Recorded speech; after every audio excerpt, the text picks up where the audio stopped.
তোমরা যারা আগামী দিনগুলোতে বিভিন্ন জেলা থেকে ইন্টারভিউ দেবে, তোমাদের অনেকের মধ্যে আমাকে কমেন্ট সেকশনে কমেন্ট করে জানিয়েছিলে যে স্যার লাল বাচ্চা, হলুদ বাচ্চা, সবুজ বাচ্চা এই বিষয়টা যদি একটু বলে দেন।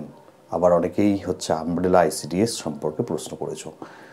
তো এই বিষয়গুলো আমি আগেও আমার ভিডিওতে আলোচনা করেছি, তবুও আমি আজকের এই সংক্ষিপ্ত ভিডিওতে তোমাদের সাথে ছোট করে এই বিষয় দুটো আলোচনা করছি। আশা করি এটা আগামী দিনগুলোতে প্রত্যেকের কাজে লাগবে, যারা বিভিন্ন জেলা থেকে আগামী দিনগুলোতে আইসিডিএস ওয়ার্কার বা হেল্পার পদের ইন্টারভিউ দিচ্ছ বা দেবে।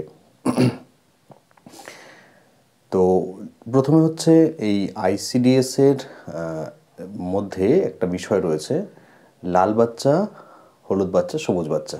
তো অঙ্গনওয়াড়ি কেন্দ্রে প্রতি মাসে বাচ্চাদের ওজন, উচ্চতার পরিমাপ নেওয়া হয়। এটা নেওয়ার কারণ কি? কারণ বাচ্চাদের গ্রোথ মনিটর করতে হয়। আমরা জানি যে একটি বাচ্চার জন্মের পরপর ইভেন যখন সে মায়ের পেটে থাকে তখনও তার কী হয়, গ্রোথ কন্টিনিউ হতে থাকে, সমস্ত ধরনের গ্রোথ হতে থাকে। তো যদি দেখা যায় যে একটা নির্দিষ্ট বয়সের সাপেক্ষে কোনো একটি বাচ্চা ভীষণভাবে অপুষ্টি শিকার, একটি নির্দিষ্ট বয়সের সাপেক্ষে কোনো একটি বাচ্চার সঠিক পরিমাণে সে পুষ্টি পায়নি, ফলে তার ওজন এবং উচ্চতা দুটোই বয়সের সাপেক্ষে অনেক কম হবে, সে ভীষণ পরিমাণে অপুষ্টি শিকার। তো এরকম বাচ্চাকে বলা হয় লাল বাচ্চা। ঠিক আছে?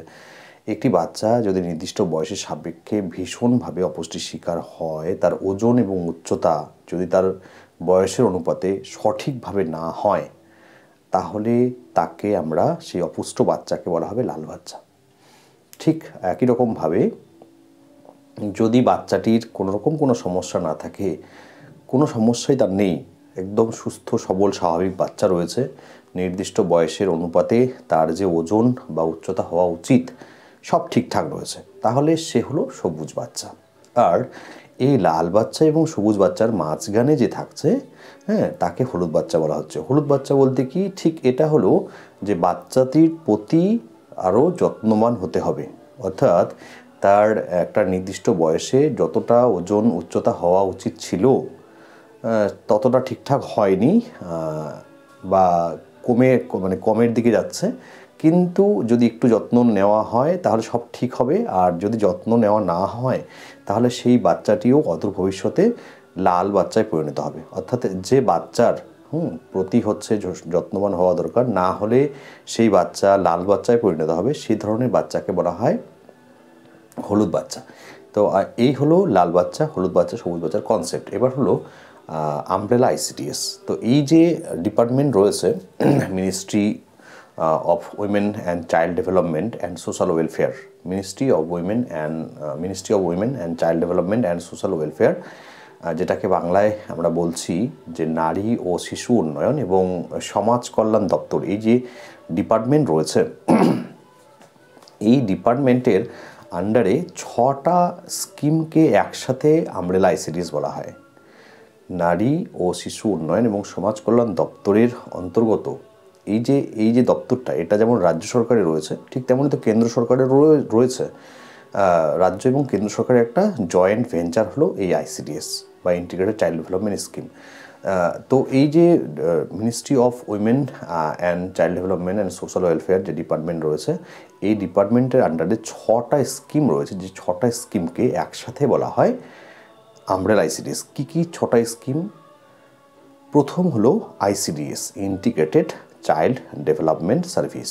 দ্বিতীয়ত হলো 2 নম্বর যেটা রয়েছে স্কিম, সেটা হলো প্রধানমন্ত্রী মাতৃ বন্দনা যোজনা। ঠিক আছে? এখন এগুলো সম্বন্ধে 2-4 লাইন করে অবশ্যই জানতে হবে।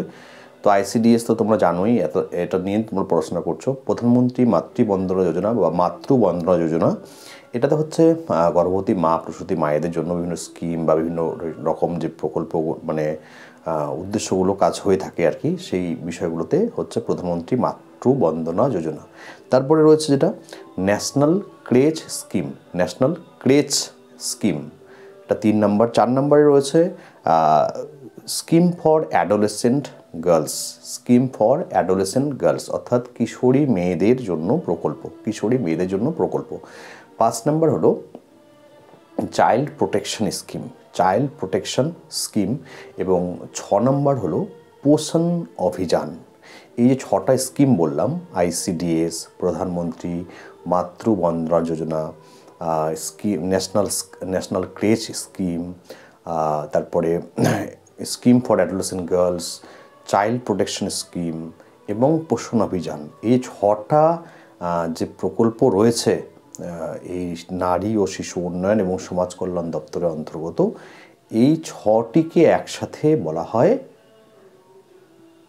Umbrella ICDS। এখন প্রশ্ন আরও একটা করা হয় যে ICDSকে সুসংহত কেন বলা হয়, অর্থাৎ এই যে সুসংহত শিশু বিকাশ সেবা সমূহ, এই সুসংহত শব্দটি কেন ব্যবহার করা হয়, অথবা ইংরেজিতে যদি বলা হয় ইন্টিগ্রেটেড চাইল্ড ডেভেলপমেন্ট স্কিম, তাহলে এখানে চাইল্ড ডেভেলপমেন্ট স্কিম বললেই তো হতো, শিশু উন্নয়ন প্রকল্প, বা শিশুদের উন্নয়নমূলক প্রকল্প, তাহলে ইন্টিগ্রেটেড কথাটা কেন ব্যবহার করা হয়। তোমরা যারা মনে করছো যে ইন্টারভিউ দেবে, ইন্টারভিউ প্রস্তুতি নিচ্ছ, ভালো করে পড়াশোনা করতে চাইছো, জিনিসগুলো জানতে চাইছো, তোমরা মনে করলে আমার সঙ্গে হোয়াটসঅ্যাপে যোগাযোগ করতে পারো। আমার হোয়াটসঅ্যাপ নাম্বার 9641015588, 9641015588।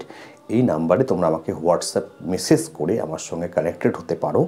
তোমাদের লিখিত পরীক্ষা হোক, ইন্টারভিউ হোক, ওয়ার্কার হেল্পার পদের জন্য তোমরা আমার কাছ থেকে একদম 100% কমনযোগ্য নোটস সেগুলো পেয়ে যাবে একদম অল্প মূল্যে। আর যারা ক্লাস করতে চাও তারাও আমার সঙ্গে যোগাযোগ করতে পারো। আমার একটা হোয়াটসঅ্যাপ গ্রুপ রয়েছে, সেই হোয়াটসঅ্যাপ গ্রুপের লিঙ্ক আমি দিয়ে দিচ্ছি এই ডেসক্রিপশন বক্সে, এই ভিডিওটার ডেসক্রিপশন বক্সে। তোমরা সেই লিঙ্কে ক্লিক করেও আমার হোয়াটসঅ্যাপ গ্রুপে জয়েন হতে পারো। এছাড়া যদি ইন্টারভিউ ক্লাস করতে হয় তাহলে আমাকে আলাদা করে হোয়াটসঅ্যাপ করেও আমার সঙ্গে তোমরা কিন্তু নোটস নিতে পারো, ক্লাস করতে পারো, অথবা যারা লিখিত পরীক্ষা দেবে তারাও কিন্তু যোগাযোগ করতে পারো। তো অবশ্যই চ্যানেলটাকে সাবস্ক্রাইব করে দিও। কেমন লাগলো ভিডিওটা সেটাও তোমরা জানাবে কমেন্ট সেকশনে, আর অন্যদের সঙ্গে এটা শেয়ার করে দিও। ধন্যবাদ।